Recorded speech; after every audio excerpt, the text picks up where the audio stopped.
When I was growing up, participating in sports was just a thing that I did, no questions asked. But that wasn't always the case for girls and women. 2022 marks the 50th anniversary of the passing of Title IX. Title IX is a federal civil rights law that bans gender discrimination in any institution or activity that receives federal funds. It was enacted under the Education Amendments of 1972 and had a huge impact on women and girls' participation in sport. Not only is 2022 the 50th anniversary of Title IX, it's also the first year that the Montevideo Thunderhawks women's basketball team went to the state championship. Lace up my shoes, time to get it. We lost our first one. We played the #1 seed, and then we gave a good fight at least. And then we won our second one to go to the Constellation Championship, and then we lost our third one. Played 3 games in a row, which takes a toll on your body, and it's tiring, but it was super fun. Team player, but I'm still self-made. I'm in it for the passion, not the parade. At the time, Avery Coonan was a junior at Montevideo High School and played forward or post. It's always been something that I know my teammates and I have always dreamed of and worked for. It's always been just a team goal we've always wanted.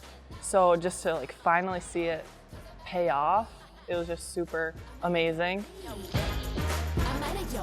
My dream came true.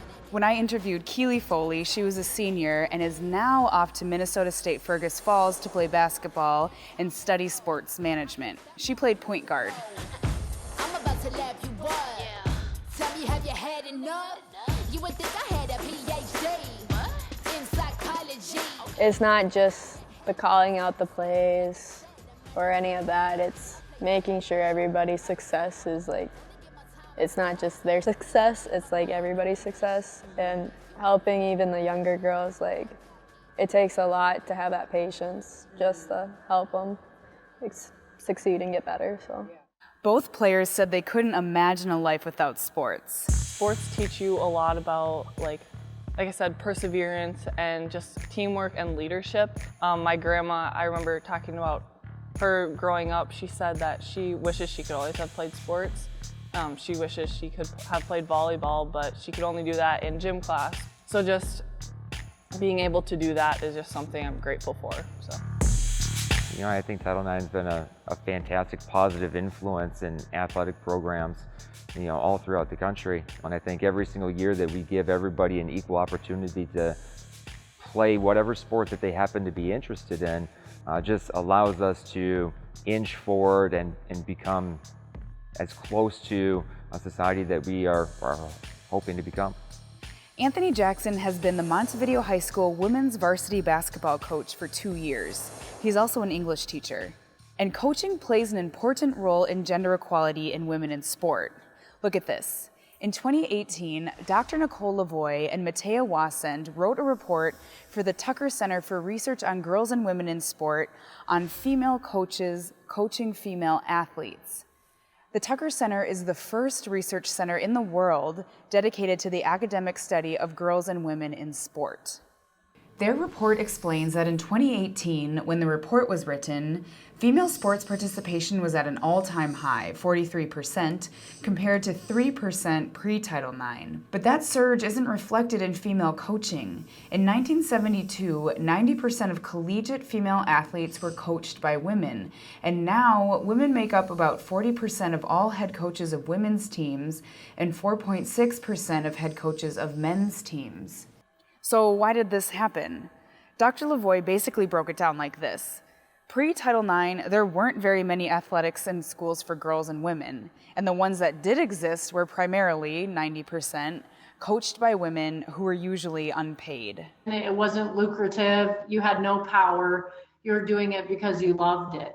Then Title IX happened. Athletic programs for girls and women were added. Great. Money flooded into girls and women's sports, and now coaches were paid. Also great. But all of a sudden, men were interested in these positions and were hired for them. And this was because of many reasons. One was a social construct of who is seen as a coach and who is seen as the best coach. Dr. LaVoi in Wasend's report puts it this way. The characteristics associated with being a good coach, being assertive and in control, aggressive, ambitious, etc., are characteristics typically associated with men and masculinity. And this identity of the best coach is reinforced by society and the media, where coaches are constructed heroes and male coaches are the idealized form of masculine character. But in an article written for Forbes, Kim Elsesser argues many of the skills associated with being a great coach, leadership, communication skills, motivation skills, understanding, the ability to get to know each player, can be deemed as stereotypically female. So noodle on those conflicting gender stereotypes. Also, because of gender bias, men were perceived as being more knowledgeable and competent. So if you were growing your program and you wanted to hire a coach, you wanted to hire a real coach, meaning a male coach. And so men started being hired to fill those positions where women had always been doing those positions. But now that it got paid, you had more men being interested. And I mean, that's probably who they knew. They weren't going out to try to recruit women purposefully, probably. And we have a fancy term for that in the research world. We call that homologous reproduction, is when people hire people like themselves. But there are women who not only pushed for gender equality in sport in the wake of Title IX, but laid the framework earlier than 1972. You'll never hold me back. I didn't get to do these things, really. And I just felt that for the girls, you need to have somebody to fight for you. And I had girls behind me too. Bernice Carlin is from Fosston, a town of about 1,400 people located in northwest Minnesota. In the 60s, Carlin attended a GAA, Girls Athletic Association, camp at Itasca State Park with other coaches of women and girls. One of the other coaches was Dorothy McIntyre. And of course, you know what she did for girls' sports. And so she was an influence and a spark plug, and helped me with my thought too, that it is important for girls to have sports. She helped start extramural sports for girls in Fosston. Extramurals are athletic programs that exist outside of school. They could play against other extramural groups. Carlin started first with volleyball. And then we started with extramurals in track and field and basketball too. My husband said, Bernice, he said, why are you doing all this for no pay? And I said, if I don't do it, who's going to do it? So I said, when I get these teams going, they're going to have to hire coaches. Her battles were different from mine. She really set the bar for getting the programs going. I really feel like other towns around us saw what she had done with the volleyball program, and we had good girls' sports here. I think other towns kind of said, hey, we can do that too. So it inspired that kind of thing. Impossible for her to know at the time, but Carlin ended up establishing a coaching dynasty, acting as the coaching role model, the female coach exemplar that she never had. Her daughter, Kim Roisland, also coached at Fosston and was inducted into Bemidji State's Athletic Hall of Fame in 2008.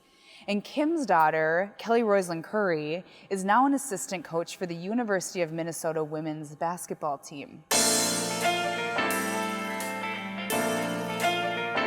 When our team is sharing interesting facts about ourselves, an interesting, fun fact for me is that, I'm a third generation female coach. Mm-hmm. And I don't know how many people can say that. Right. So I think that's pretty cool. I just think it's really cool to see how she was such an advocate and wasn't afraid to be loud about what she wanted. And it makes you appreciate, all the opportunity that I had, certainly, and now finding ways to give back to young women and, make it known it wasn't always like this, and to be grateful and to play every day with a grateful heart. We have a saying in the Tucker Center, really in 2 generations, we've gone from girls hoping there was a team, because there were teams, to girls like Kim, who, got to play, to young girls and women like Kelly, who was hoping they would make the team, and to girls now feeling entitled that they absolutely should have a team to play on and that they want equitable treatment to their male peers. And that is a huge generational shift. But in terms of women coaches, we went from, a lot of very few women in that space to a lot of women in that space to, less than half to women in that space. And that really needs to change, because it does matter for young girls and women to see people like themselves in those important positions of leadership. Since 2012, the Tucker Center has released a yearly Women in College Coaching report card, providing data on the number of women coaching women's collegiate teams. The report card aims to help institutions learn how to retain and increase women coaches by tracking the effectiveness of hiring initiatives, bring awareness to the issue, and hold decision makers accountable in their hiring practices. To dig into the data and see the Minnesota Intercollegiate Athletic Conference and NCAA Division I rankings, visit the Tucker Center online.